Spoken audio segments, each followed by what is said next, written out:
Hi guys, my name is Patsum and today we're going to be talking about the Lineweaver-Burk plot.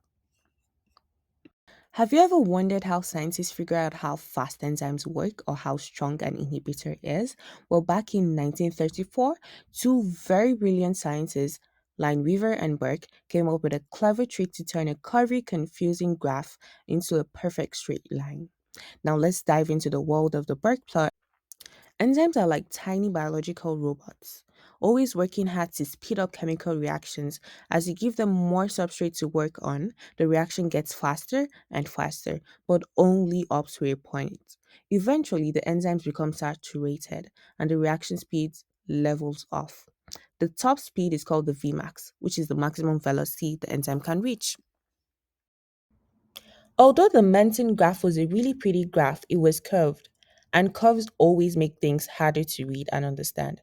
So Lineweaver and Burke came and said, "Oh, let's flip this thing around." So they took the reciprocal of everything in the Menten equation, basically turning the whole thing upside down, and boom, the curvy graph turned into a straight line.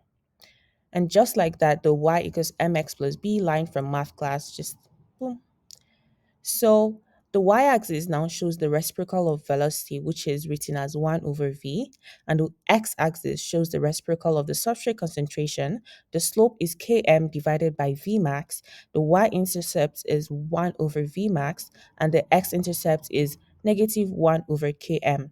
So instead of the messy enzyme curve, you get a clean, classy straight line. And what does all this tell us? It shows us how fast the enzyme works and how tightly it binds to the substrate. A low Km means the enzyme and substrate are total besties. They have a really super tight bond. And a high Km, they don't really like each other. And Vmax, that's just the enzyme's top speed.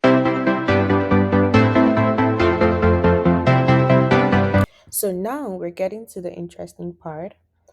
Imagine your enzyme is a taxi driver and the substrate is a passenger, but there are different types of traffic. So these different types of traffic are called inhibitors. They slow things down differently.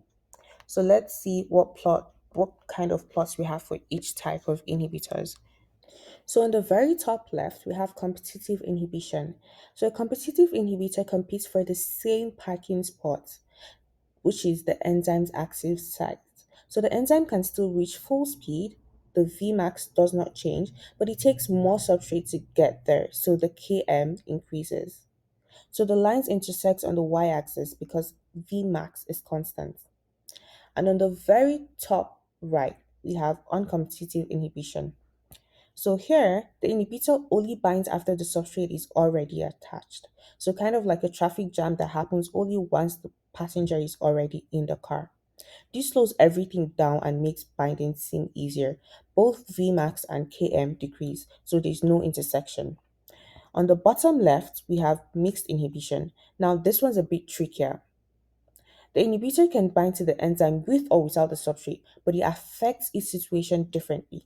So Vmax decreases and Km might go up or down depending on which form the inhibitor prefers. So the lines intersect off the axis, usually left of the y-axis. And on the bottom right, we have pure non-competitive inhibition. Finally, if the inhibitor binds equally well to both the free enzyme and enzyme substrate complex, we get pure non-competitive inhibition. Here, Vmax decreases but Km stays the same. No matter how much substrate you add, the enzyme can't reach its original speed. Lines intersect on the x-axis. Before fancy computers and digital graphs, scientists were basically enzyme detectives. They used the plot just a simple straight line to crack enzyme mysteries. Like how fast does this enzyme work? Is this something slowing it down like a drug or inhibitor? And even today, this classic plot still shines in classrooms, research labs, and pharmacology. It helps scientists understand how medicines talk to enzymes, making it a timeless tool that connects old school science with modern medicine. So, guys, just a quick recap. We learned that the Burke plot takes the curvy Menten graph and turns it into a straight line, which is easy to read and full of clues. It helps scientists figure out Vmax, Km, and understand how inhibitors affect enzymes. By looking at the position and slope of the line, you can tell whether the enzyme is being slowed down and what kind of inhibition is happening. Simple, smart, and still one of the coolest tricks in enzyme science.